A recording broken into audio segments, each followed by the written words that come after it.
Assalamu alaikum. Men bugun akam Xursan Hasan to'g'riliq guvohlik bermoqchi. Akam Xursan Hasan.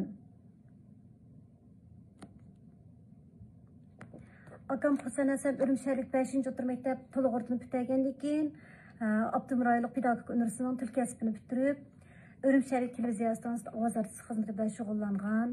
Akam o'zining albatta talanti, xushchaqchaq mizoz bilan adabiyot san'at jihatida ko'rnakli natijalarga erishgan.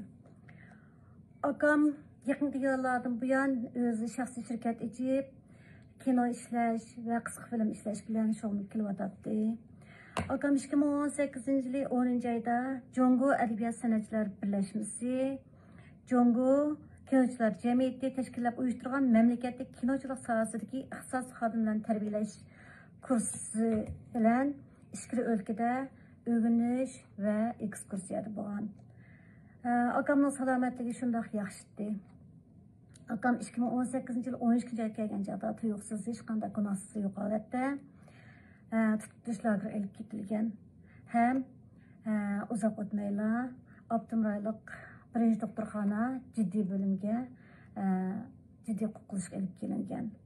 Ham 12-16 kuni shu doktorxonadan yana ikkinchi qitim tutilish lageriga olib ketilgan.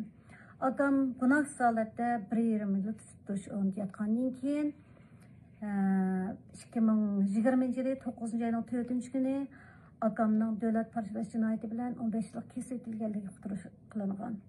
Men akamning Xitoy hukumat tarafidan gunohsiz 15 yillik qamoq jazosiga hukm qilinganligiga qattiq norozilik bildiraman ham akamni darhol qo'yib berishni talab qilaman.